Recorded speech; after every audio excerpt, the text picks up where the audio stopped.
Do you have a secret mission in life? Is there one thing you care about more than anything else? The one reason you're here running for office? Honestly, at its core, and this I think stems a lot from growing up in Mississippi. Like growing up in the South, Mississippi is a very red state, and so I got a chance to see up close, the impact of government, or specifically the lack thereof in many cases, and what it has on people's lives, and how oftentimes the decisions that were being made for communities, especially communities that look like mine, we were not informed, we were not brought to the table, none of our perspectives were included, and that honestly has fueled a lot of my work and what I'm passionate about.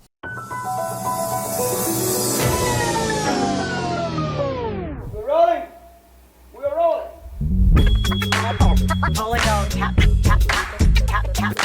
This is a real thing. Real thing.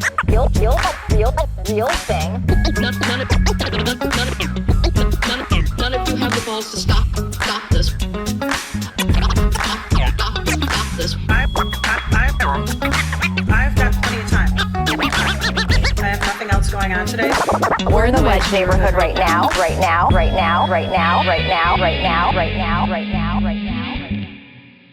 It's the Wedge Live podcast. I'm your host, John Edwards. Joining me today is candidate for Ramsey County Board in District 3, which I will try to describe the geography there. It's overlaps with Ward 4, another thing that most people will have no idea of.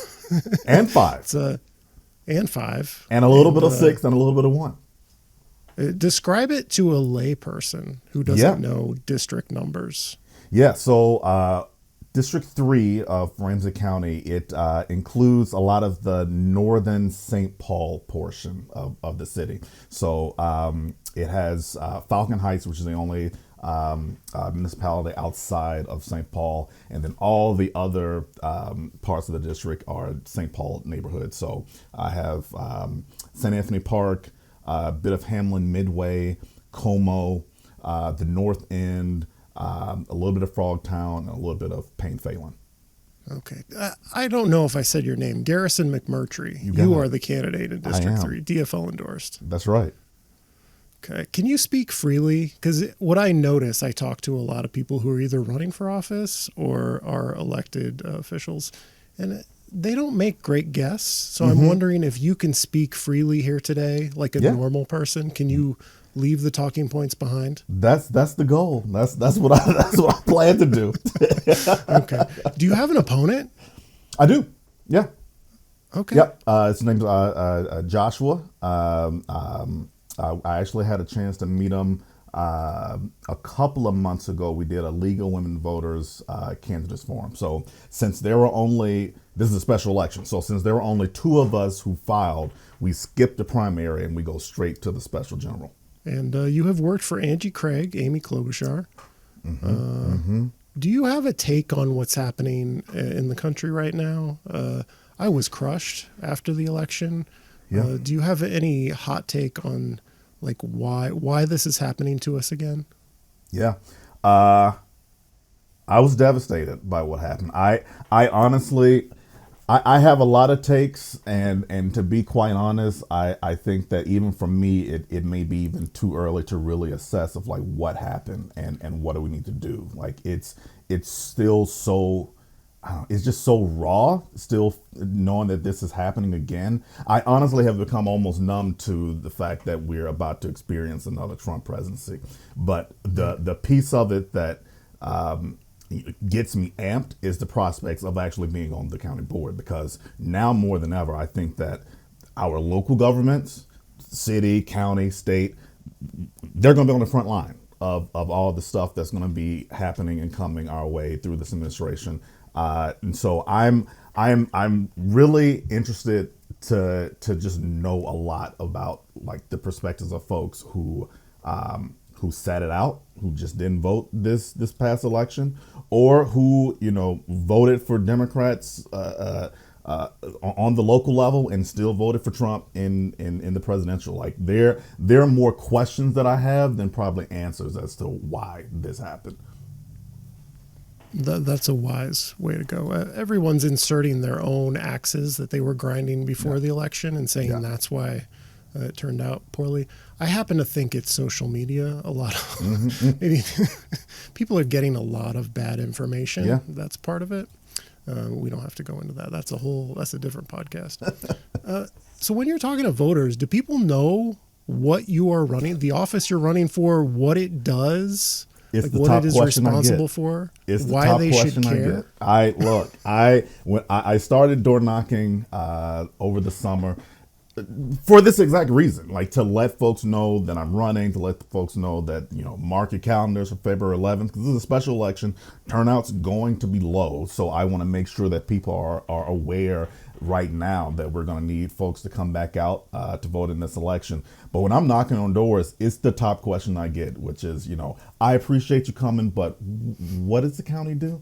And I'm happy to always answer that question, because I think that a lot of folks overlook the work of the county, but they play such an important role, like in our everyday lives. And so It's a lot of money. It's a lot. Look, Ramsey County in particular has an $850 million budget.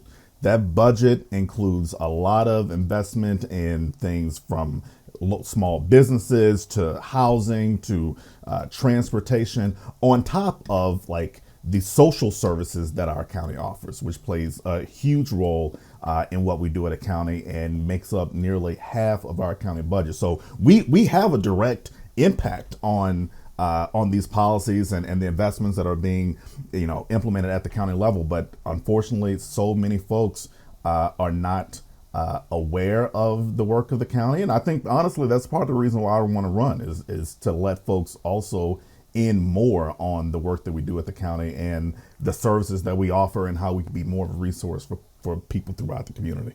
So going back to the election results, like what do you think is the biggest challenge facing Ramsey County if you win as a result of Trump being president? Like when you heard the results, you're like, well, this might be what I'm doing next year. What am I bracing myself for?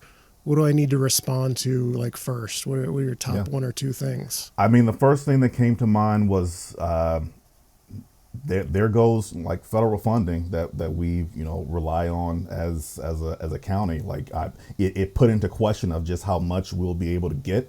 It puts into question things like community project funding, which are basically earmarks that each member of Congress is allowed to promote as part of a larger appropriations bill for different projects happening in their community. I'm like, well, are we going to have that money around anymore? So it raised a lot of questions for me of how much financial help will our counties be able to get from the federal government with this administration coming in. And then as a result of that, it's like, okay, that means that the responsibility is going to be on us. It doesn't stop the fact that people are going to still need services. It's not going to stop the fact that we're still going to need to invest in roads and housing. But now it's going to be, all right, how are we going to make this happen as a county and not have some of the money that I know that we have usually gotten in the past from the federal government? So as I get older and I require life-saving medical treatments to keep me alive, I've become like a healthcare voter. I had earlier this year, I was hospitalized for a blood clot, and now like I'm on medication now, a blood thinner, for basically the rest of my life. So healthcare has become very important to me. And what I'm thinking of is all the health programs. The county spends a lot on healthcare that are just going to be potentially gutted. Hopefully not.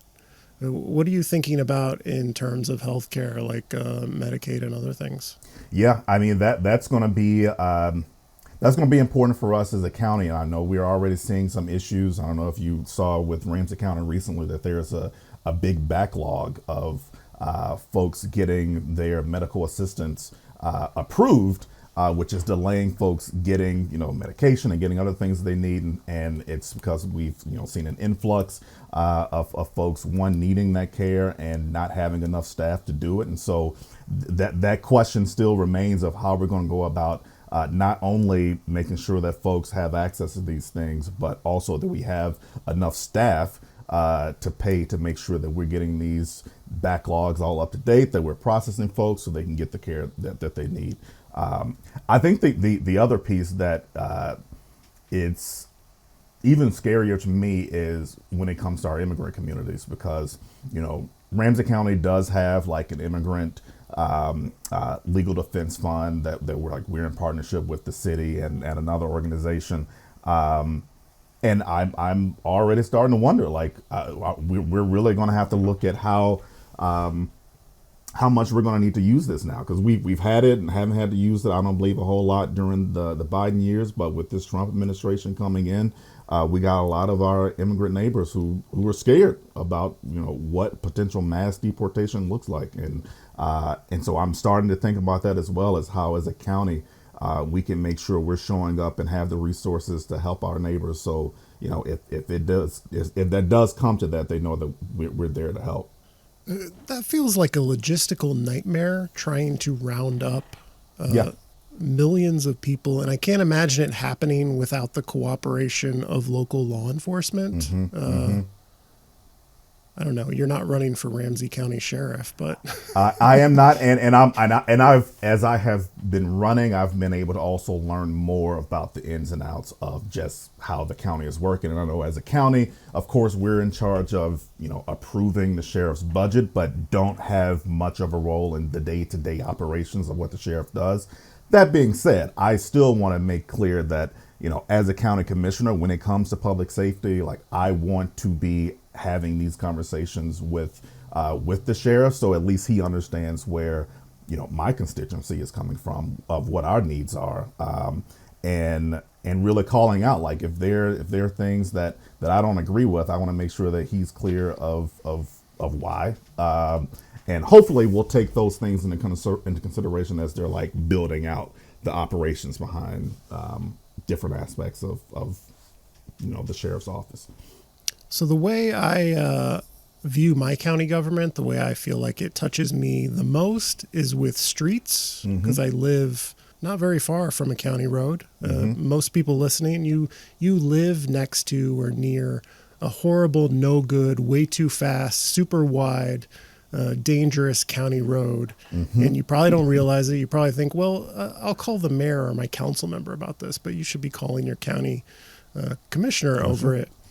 I come to this unprepared because I'm in Hennepin County. I don't know how Ramsey County is doing with their streets. I know Hennepin County has gotten a lot better. We're incorporating bike lanes. We're narrowing streets, installing medians, creating safe crossings for pedestrians. I think I would give Hennepin County most improved award for how they've changed in recent years. How is Ramsey County doing, and what do you want to do if you're elected?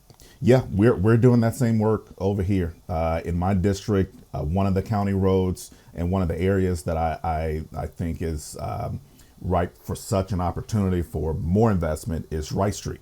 So Rice Street's in the north end of my district, north end neighborhood of my district, and it is a very crucial corridor in St. Paul that we need to see more revitalization and more investment in. And so Ramsey County, a couple of years ago, they did approve a Rice Street revitalization plan, and the bulk of that construction will start next year. And what's going to happen to Rice Street is it's going to go through a 4-to-3 conversion to make sure that we have room for pedestrians, for protected bikes, and for BRT. So the G line, I believe, is what's going to go along Rice Street.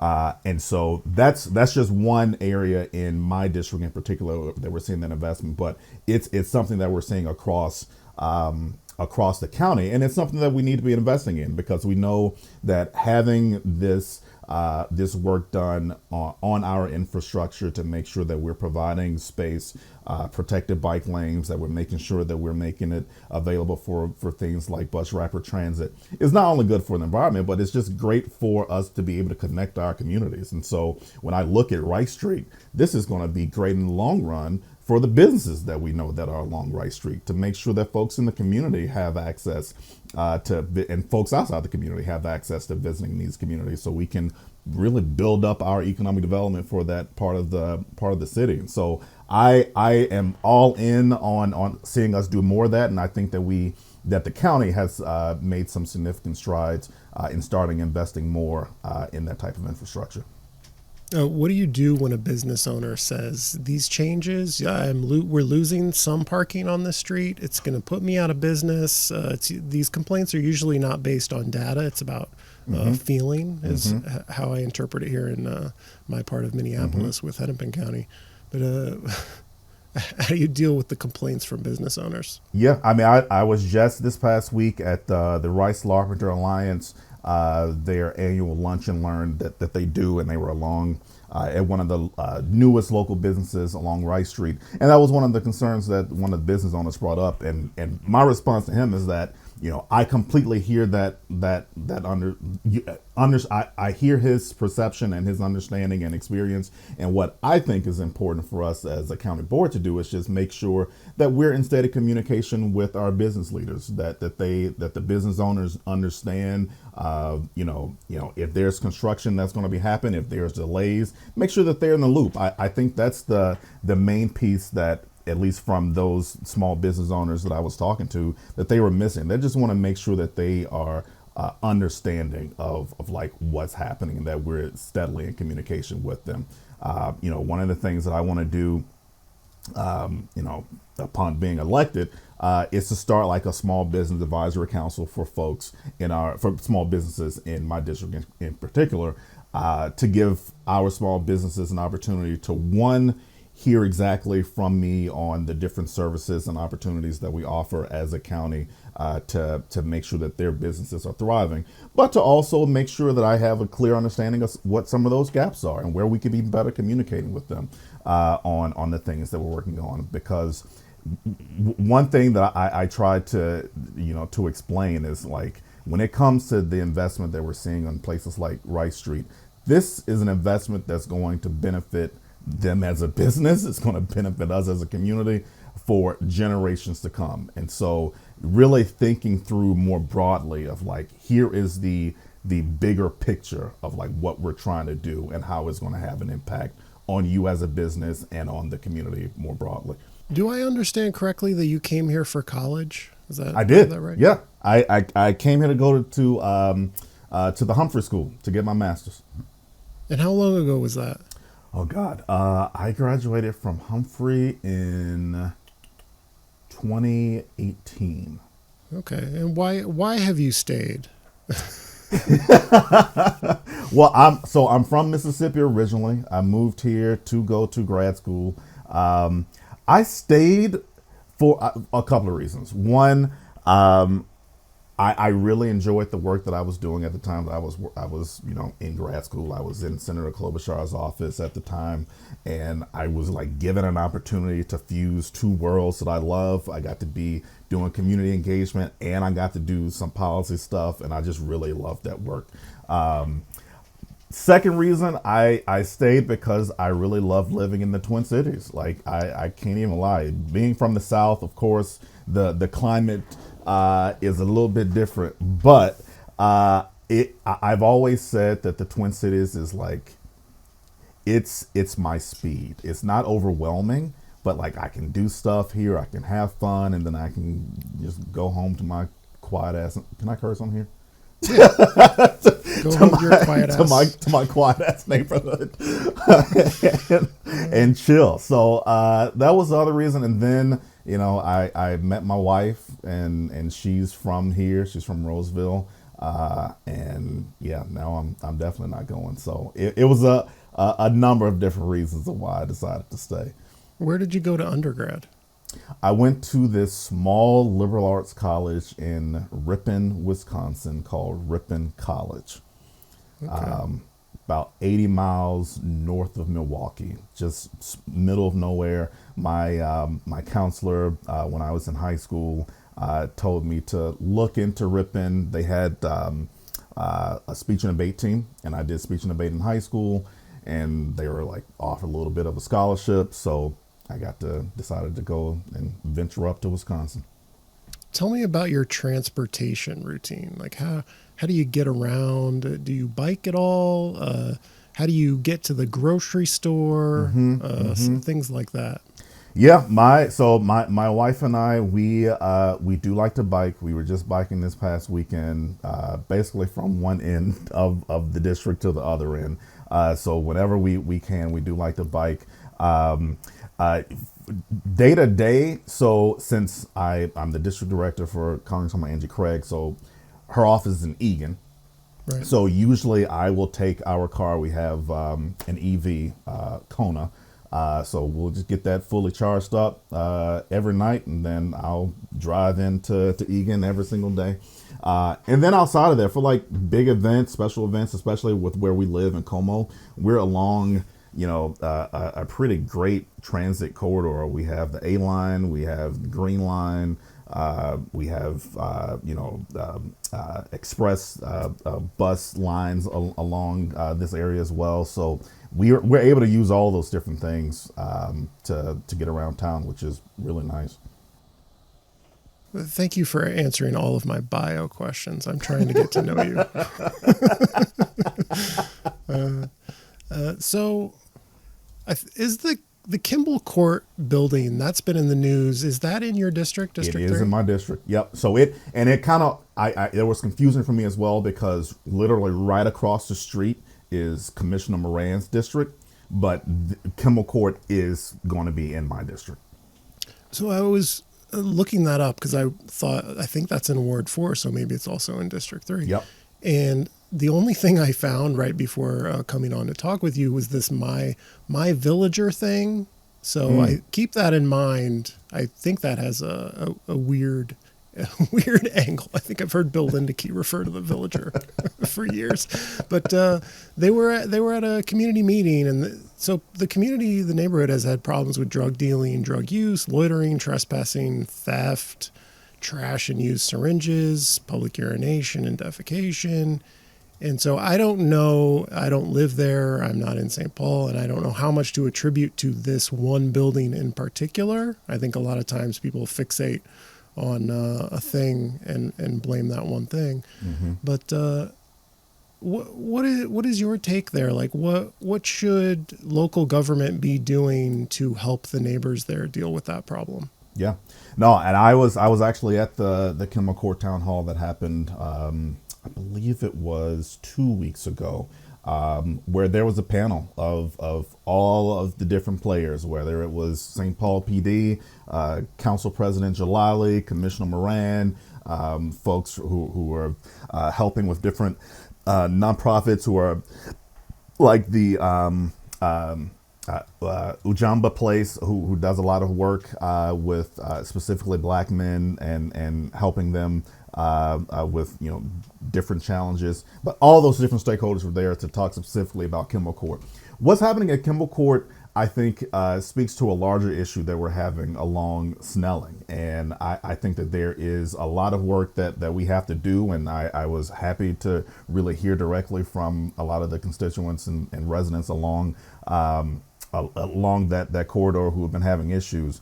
But at the end of the day, I think we have to kind of zoom out and remember the importance of Kimball Court. Kimball Court is supportive housing. It's transitional housing meant to help people, whether it's, try to, get better job opportunities or help with, in chemical dependency. Like there are folks who are having a tough time, and I'm fully in support of like having this type of housing here. It's important for us to have it.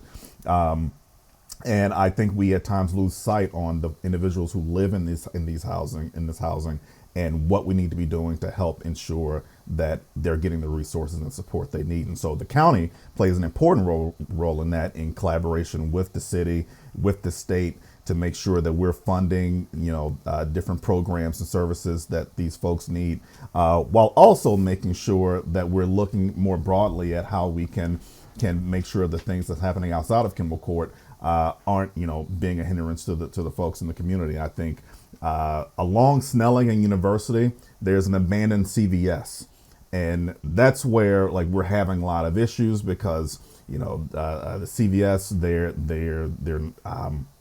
the owners of the CVS are not really helping. I know that there's a lot of work that Council President Jalali is doing to put pressure on that landlord. Like, that's where I think we need to be putting some of that energy so we can better, build up our community that way. But what I don't want us to do is to fall into the trap of, blaming the existence of this supporting housing and the impact that it's having on the broader issues that we also see along that corridor. So it's a long answer way of me basically saying that I think that there is work that is being done and there's more that we have to do. And I'm definitely committed, once elected, to working with our city leaders, our law enforcement, our different nonprofit groups who are putting in the work now to make sure that people along this stretch of Snelling is getting the resources that they need, and that our residents are feeling safe as well. Yeah, I went to a community meeting about a shooting that happened in the Longfellow neighborhood here in Minneapolis, and it was at an encampment. So some people were shot and killed at an encampment, and it kind of devolved into some of the neighbors blaming supportive housing that had opened up in the neighborhood recently. And so it's a weird dynamic where you blame the thing that is providing people with shelter for something that happened at an encampment, which is caused by a lack of shelter. And it made me think. I feel, the answer isn't, and we even heard this from the police who were on the panel. We can't arrest ourselves out of this problem. We can't just kick these people out on the street, because that's not going to help the situation at all either. Like, we need to have supportive housing like this, because I believe it does play an important role in improving people's lives and helping them on a different path to better their situation and to better the challenges that they're currently facing. So we've struggled with encampments in Minneapolis. I don't know what the status of things in St. Paul is. I have the sense things are better there. Maybe you're not a student of Minneapolis and Hennepin County, but do you have any ideas for why Minneapolis is struggling so badly?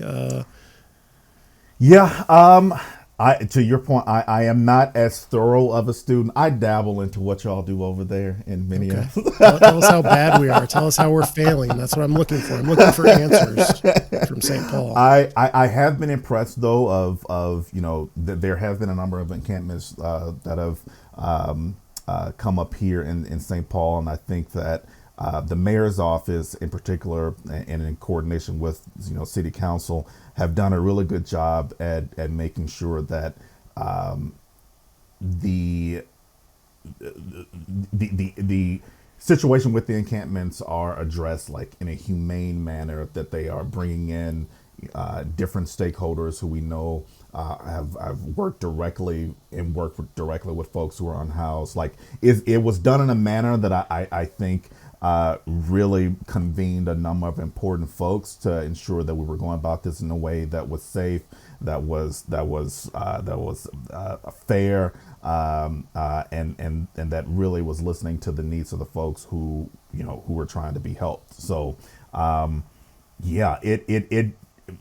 I can't speak to all of the things in Minneapolis and Hennepin County, but I do know it at least from what I have seen and read here in St. Paul, that our approach has been somewhat successful. Another thing about your bio, you were on the planning commission in St. Paul, right? I was during the COVID years. And so you talk about being for development and not displacement.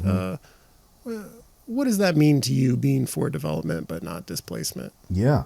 I feel that when we look at so many areas in our community that we know have not been invested in, the folks who live in those communities are not trying to prevent that development from happening. They want to see that development in their communities. What they don't want is for us to just bring in just anybody who isn't willing to also invest back into the neighborhood to ensure that people aren't being priced out and forced to move out of their communities. One example when I was on the planning commission was a development that was right next to the Wilder Foundation, and the developer who wanted to come in the focus was just a little bit not as much on the affordable housing that we need, especially along that main transit corridor of Snelling. And so it was, something that I voted against because I didn't feel like it was really providing the development that we needed. And there was risk and a lot of fear from folks who lived in the community that they were going to get priced out by bringing this market rate only apartments to this particular area. And so that's what I mean by that, is that I want to see us develop our communities. I want to see us invest, especially in these underutilized areas of our community, to make sure they're getting the resources that they need, but doing it with their input in mind, and making sure that whoever we have coming in, that they are also going to be investing back in our community and not, running up prices and causing folks to have to leave. Did anything else ever get proposed for that? Is that still like a vacant lot next to There is an apartment building that is being built there. I have been off the planning commission for a minute, so I'm not sure of what the final breakdown of how much is affordable versus how much is market rate, but there is an apartment building that's being built. So another thing that we talk about St. Paul a lot here in Minneapolis, it's for your rent control. And it's often talked about in a derogatory way. Like I think there was an article recently, I saw people linking to it. Like Minneapolis is developing X thousand number of units, and St. Paul has only approved a few hundred. And a lot of times, so we've had rent control discussions here in Minneapolis, and the argument against it is, look at St. Paul. They did the wrong thing there. They have cratered new development, and rents are going up faster in St. Paul than in Minneapolis. I know you're running for county board, and that rent control is a city thing, but do you think rent control in St. Paul has harmed development, been harmful overall for the housing market there? I honestly feel that the issues when it comes to the housing stock was happening well before the rent control ordinance was even passed here. And so I hear some of the concerns that they were hearing from folks, but I think more broadly, we have to also understand that none of us should want any of our neighbors being priced out of their homes, of seeing rents going up 7, 8, 9, 10%. And then they have to find some other place to live. We're already in a 15,000 deficit of deeply affordable housing in Ramsey County. And so I think that I'm encouraged by the conversations that we're hearing from the mayor's office and from city council on how improvements can be made to the rent control ordinance. But I also think that it plays an important role in ensuring that people are getting a chance to stay in their homes and are not being priced out of their apartments in their neighborhoods. You talk about on your website zoning reforms that you want to see.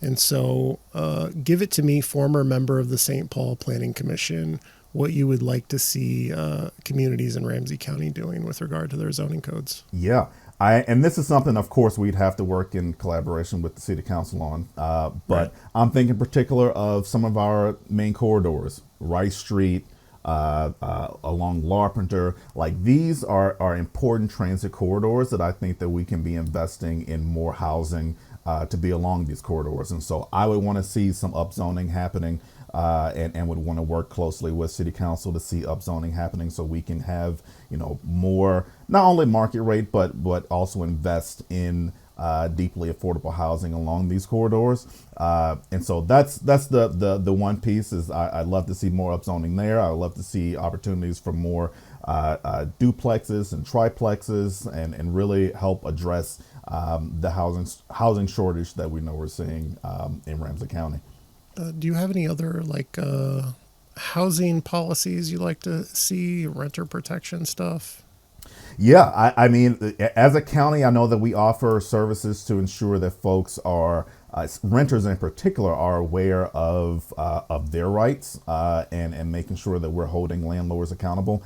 Of course, once I am elected, I want to focus more on like what are some of those gaps that we're seeing, and so I do want to see us holding, landlords more accountable and making sure that we're doing whatever we can as a county to make sure that residents know of what their rights are as renters, and that they're feeling protected and aware of what they can and cannot do.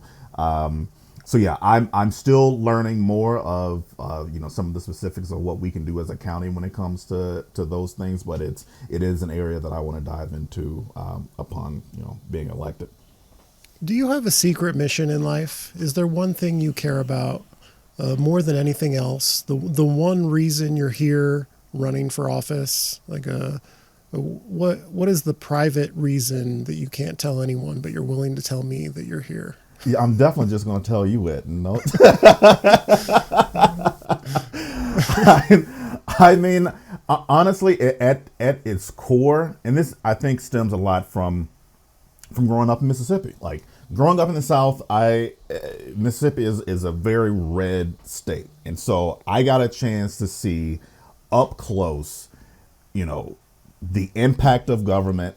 Or specifically the lack thereof in many cases, and what it has on people's lives, and how oftentimes the decisions that were being made for communities, especially communities that look like mine, we were not informed, we were not brought to the table, none of our perspectives were included, and that honestly has fueled a lot of my work and what I'm passionate about and the work that I've been doing over the course of my career. Like stakeholder engagement work for me is really about uplifting those voices of folks who we know are oftentimes not at the table. And so that's my mission. Like I want to make sure that people who are going to be directly impacted by the things that we do as government, that they are included in those conversations, that we understand the nuance of what they're going through, that we're understanding that, certain groups are not a monolith, and we're going to have to bring in this different perspective of all folks from those groups. Like that's what really fuels me, and why I want to do this work is because I want to amplify those voices, and I think too often we are not, and that's something that I hope to change once joining the board. Do you have any recommendations? We're at the end, and this is where you tell us about a fun thing you do, maybe a hobby you have, something you're into entertainment-wise. Like what can you recommend for other people to take up? Yes. Oh gosh. There's so many different things. So my wife and I, we are big RuPaul's Drag Race fans. And so we are excited about when the next season, hopefully will premiere for next year. That is our comfort. We watch RuPaul's Drag Race, and it's just the most fun. We also love to go and eat out, like probably more than we should. So for those listening and who are going to make their way to beautiful St. Paul, number one, I say we welcome you. We want you here. And two, like some of the places that we love to go and eat, like Estelle is an amazing restaurant that we go to. Gus is another restaurant we love. Some locally owned coffee shops like Abogados that's in my district is, I believe, the first Latino owned coffee shop in the state. They are amazing. So like we love to go and support our local small businesses, especially our restaurants and coffee shops. So come to St. Paul. Okay, a nice recommendation for St. Paul there. I don't get there enough. Well, thank you, Garrison McMurtrey, candidate for District 3 for the Ramsey County Board. It's a pleasure to meet you. Absolutely, same. I appreciate you having me on. And just a reminder for folks who live in District 3, the special election is February 11th, so we need you to go back out and vote. Get out there and vote again. I know you're tired of voting. More elections are happening. That's right. Okay. I'm your host, John Edwards. This has been the Wedge Live Podcast. Thank you for listening. This is a real thing. Real thing.